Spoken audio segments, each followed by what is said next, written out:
Hello, this is Sit Up, and I am here to recap Game 2 of the Celtics season. This game was against the Heat, and it was the home opener. And I actually went to that game. Oh, there's our start. There's our top six.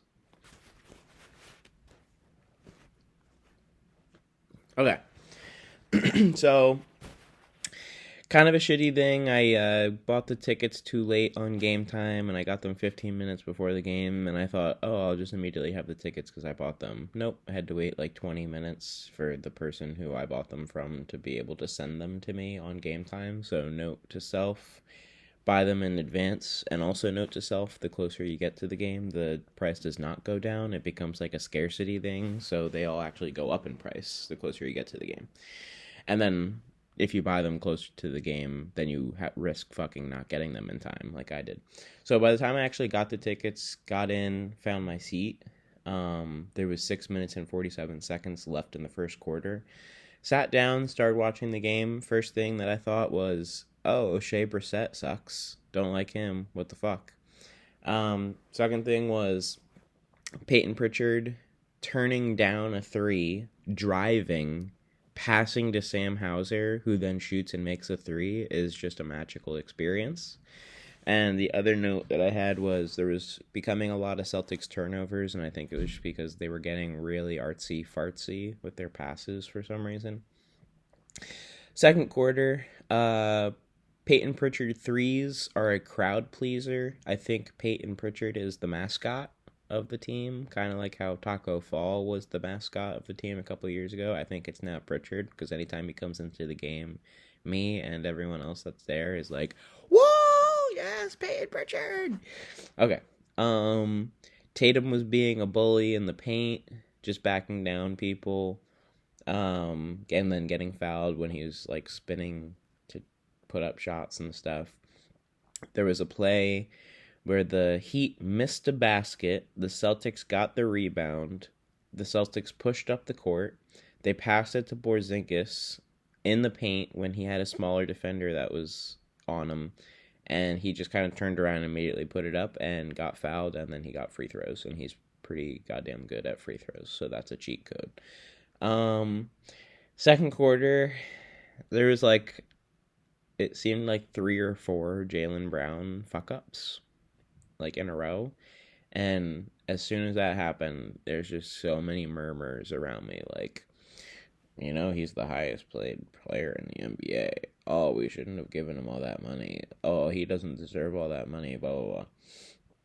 It was just funny. Like, he fucks up twice, and then the whole crowd is, like, murmuring about Jaylen Brown being overpaid.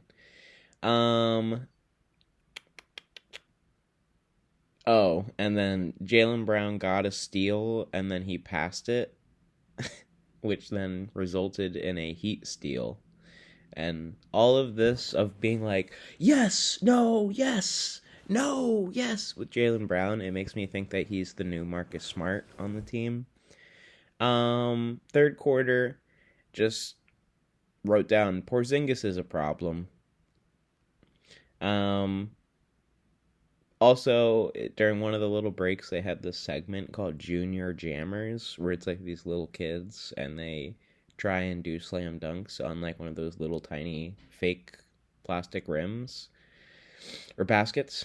And they had the crowd cheer for like who they thought won the competition, and then they gave that person like a chain. And I was like, how many times do they do this and kids cry?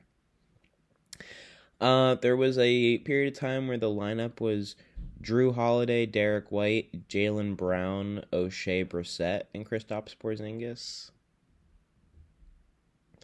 There was a Drew Holiday block that was fucking insane, and there was a couple O'Shea Brissett rebounds that looked decent.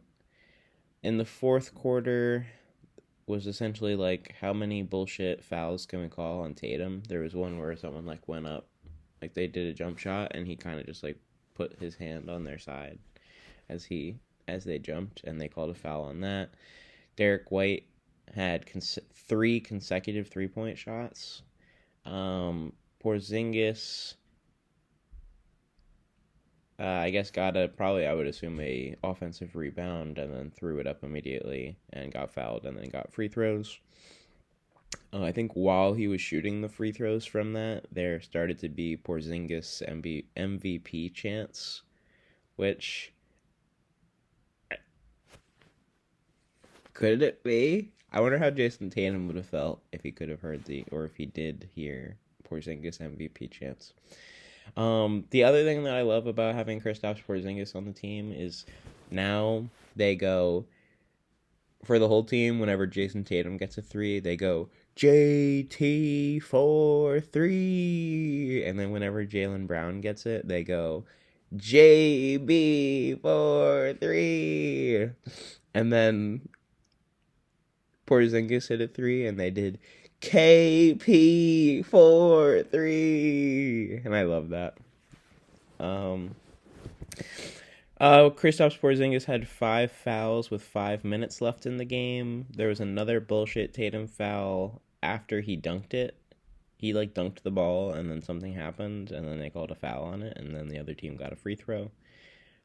Jimmy Butler got fucking blocked. He got by Derek White.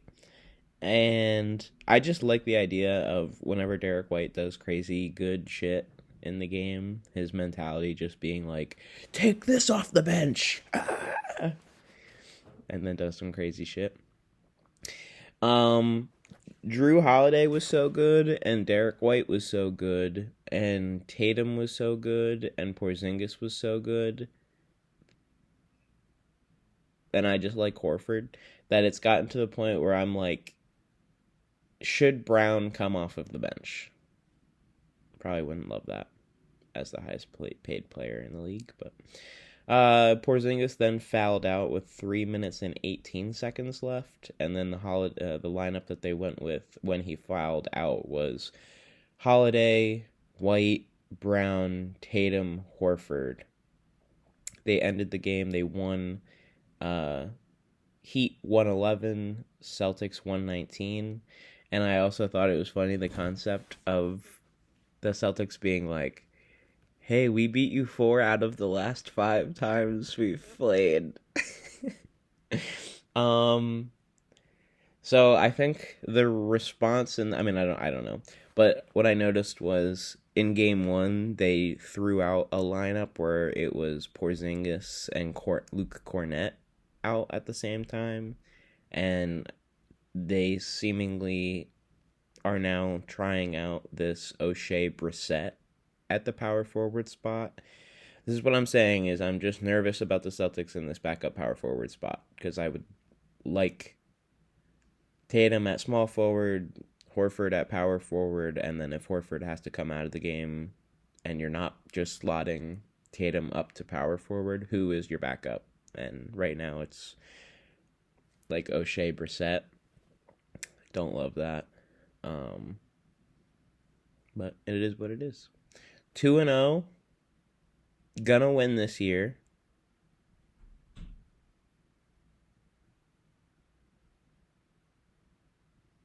Trade Jaylen Brown? Question mark. How many bad games does Jaylen Brown have to have before he gets traded? Biggest takeaway is that Jaylen Brown seems like he's the new Marcus Smart. Yeah. What else? Jimmy Butler. I would not want to have Jimmy Butler. Like, just the disrespect that you're able to give him when it's just like, yeah, I'm just gonna let you chill behind the 3-point line. Like, I don't want that from a small forward. I don't care how much of a bully you are or whatever. But yeah. Essentially you have, and also Tyler Hero on the Heat. He just reminds me of a 15-year-old boy. Like, he just looks like he's a 15-year-old kid out there. Granted, I'm in the nosebleeds, so I can't really see how tall he is, but he just looks like a kid out there. Whereas Duncan Robinson looks like he's an adult man out there, and he hit however many threes in the game. So, but yeah, essentially, I don't like that Heat team. I like Bam, but I think he'd probably be better as a power forward. I don't like Butler. I don't like Hero. I obviously Duncan Robinson and all that shit. Anyway, that's it. I'll see you for game 3.